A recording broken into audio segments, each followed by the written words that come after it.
Greetings, everybody.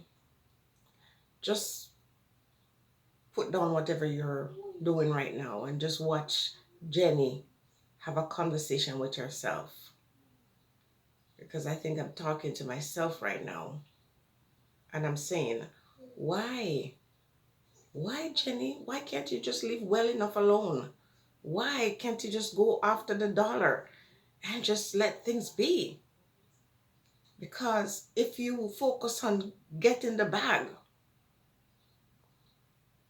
you can live like a queen. But see, I am a queen. I don't need the paper to make me a queen. So every time that idea comes to my mind, I kick against it because I'm thinking, so why should I have to conform so I can have a bag? Why can't I just be truthful, and still reign supreme?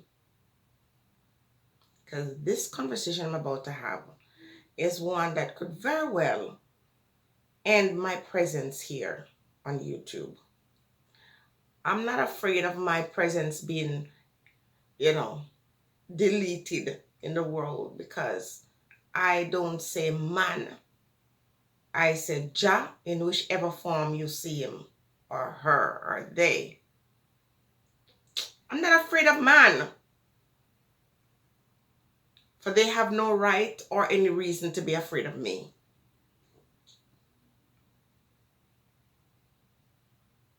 See, I hear the argument about America is leader of the first world.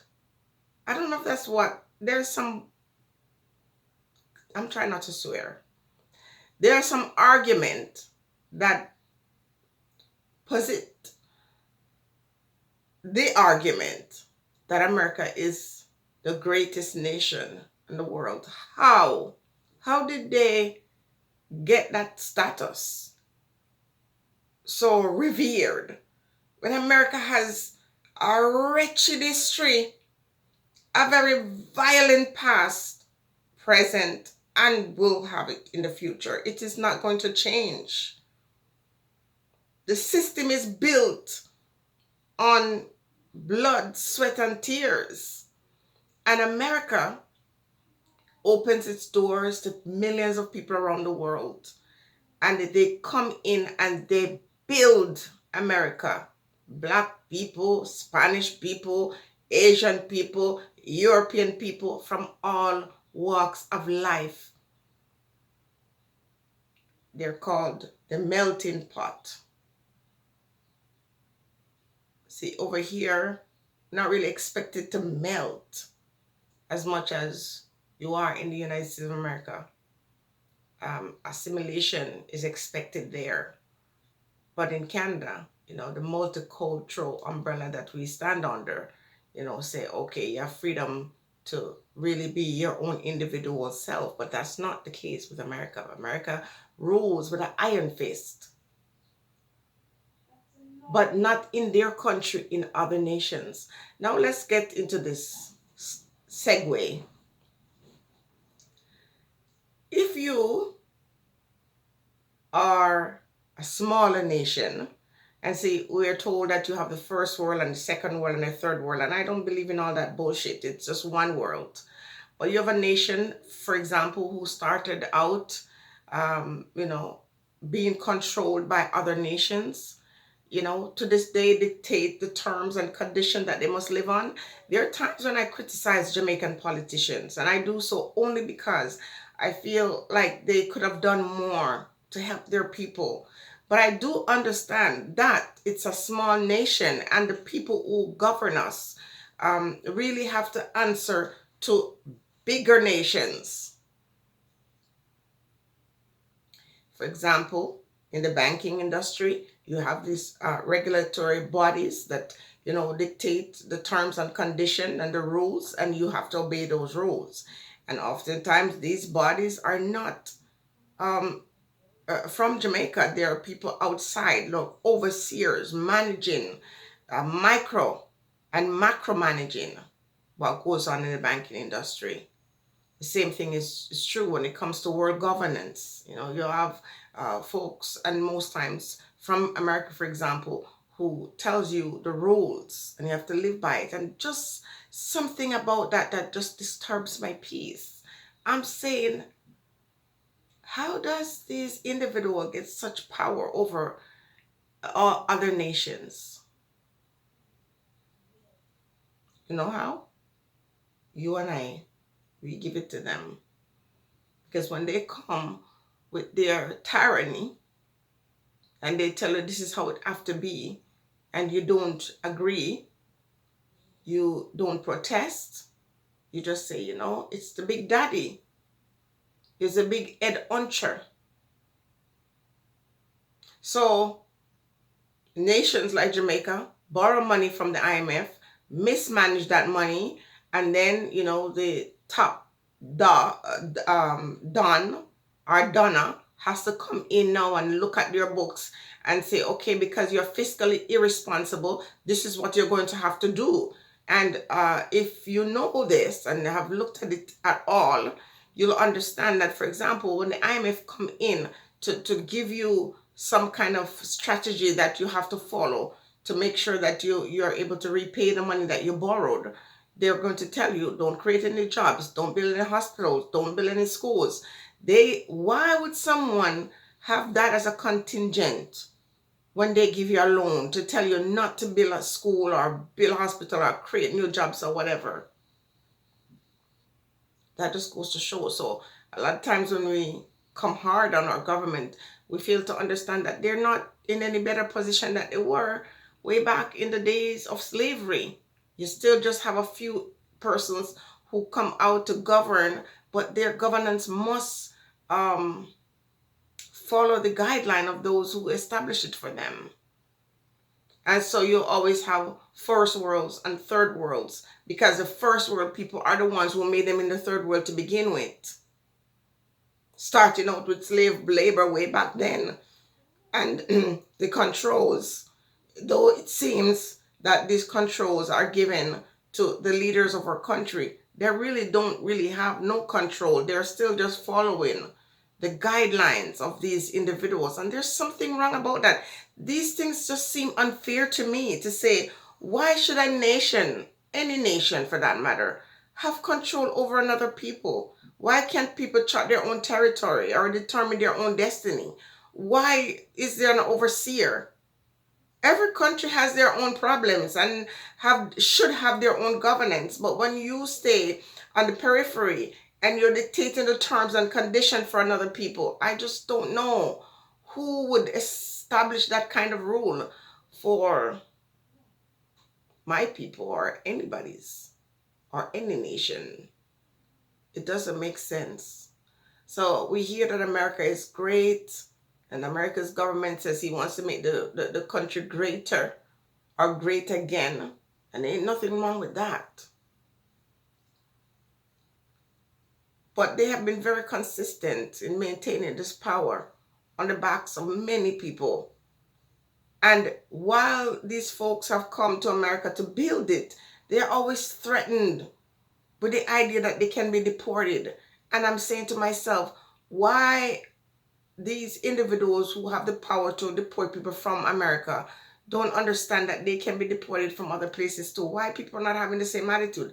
If other people started showing America that, listen, America is wonderful and great, and we want to have a wonderful relationship with you. But the moment you start making it seem like your place is the only place in the world, it's the greatest place on earth, I have a problem with that. For by saying that your place is greater, then you're then somehow looking down on the other places that are outside of America. Another thing I want to say is this.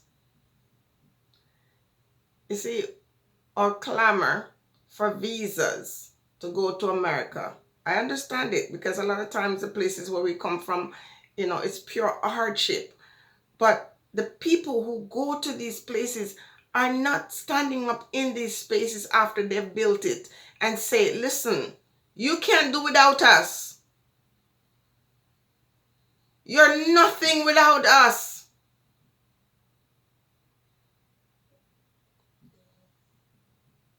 America is not greater than anywhere else. If you're pulling people from other places in the world to build your country, how can you be greater than the places where you bring the people from? It doesn't make any sense. America is only as great as the people they import.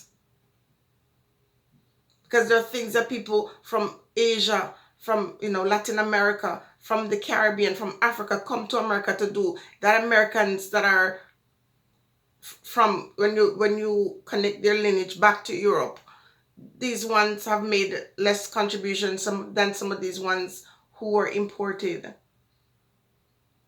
And where are the First Nation people or the Aboriginal people or whatever term they use to describe the people who they found on the land, the ones who they use, guns and bayonet and whatever to get rid of?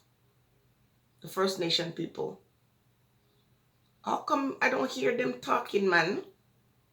Because I should be hearing from them, because aren't they the ones that America belonged to? How come we don't remember this? How come we fail to see that the ones who were born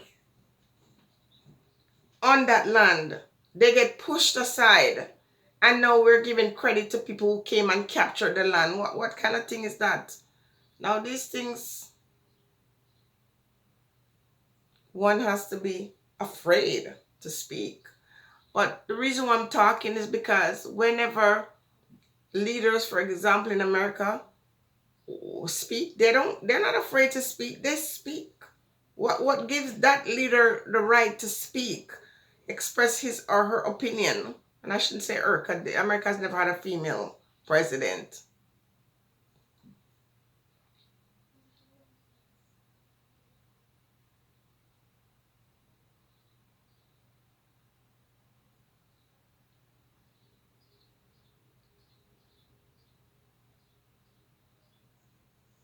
Immigrants make America great through their blood, sweat, and tears. Our ancestors have made America and other parts of the world great because of the blood, sweat, and tears. But we forget that. And we always say, the white man country. What kind of thing is that? That's in misinformation. The white man does have a country. It's Europe. And Europe is not a country, it's a continent, for those people who just want to debate.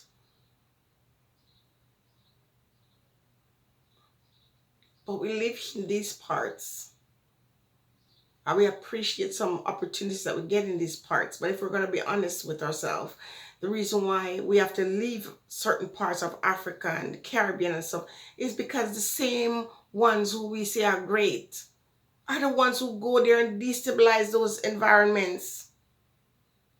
War and do all kinds of stuff that make it difficult for us to do well. It's not because we're useless, because sometimes we come out here and we say these things, but it's not the truth. Africa and the Caribbean areas are not destabilized because we didn't know how to govern ourselves. It's because folks did things to make it difficult for us to do well, where we have to have this child and father relationship, where we have to look to the very ones who oppress us, look to the very ones who create havoc in our space in the first place. So I'm supposed to just keep these things to myself. But who is willing to tell the truth? Is America going to come and tell you that what they refer to as a shithole is that way because they did that to them? Them and their companions who come together and collude to take over places and conquer people.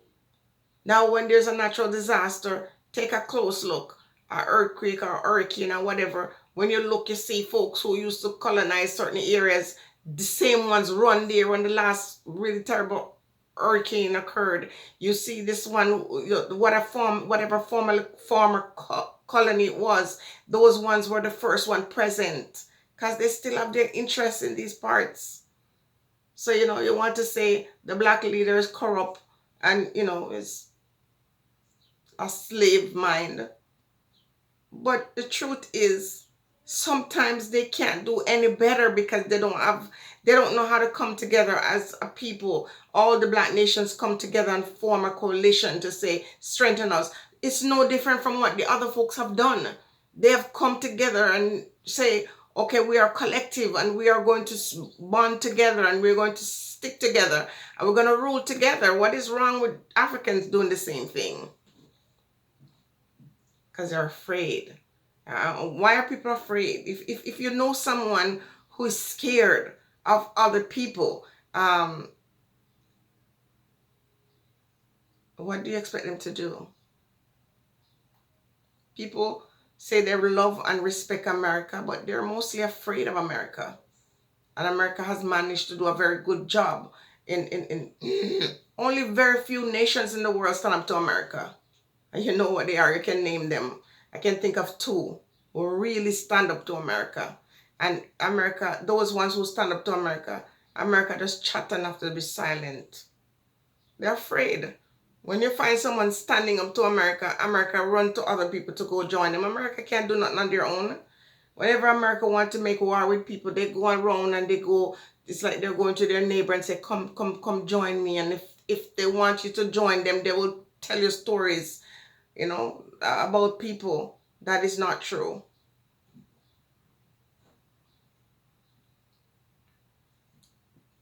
But because I value my life, I'm supposed to just stay quiet. When the majority of the world fail to understand that the majority of you, if you came together and say, okay, this is our right to choose and to rule and, to determine our own destiny. But you want to shift that off to a place that shows you all the time that they just want to be world leader. Take care of your own problems in your own country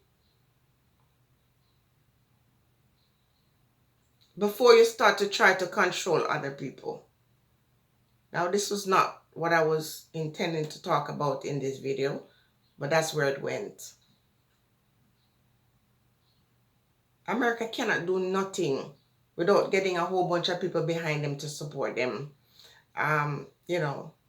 America used China for so many years, and the red flags were already there, showing that China was becoming a world power. And cheap labor and exploitative nature of people said, okay, shift these jobs, send production and whatever to China. Now that China has secretly done the thing and spread their wings, people are mad. People are big mad with China. They're the ones who gave China the power that they have. And now they're vexed with China. Because what? China is now threatening their positions in the world. I'm not saying I'm not here defending China. I'm just saying that why give China the power and they know that they have it.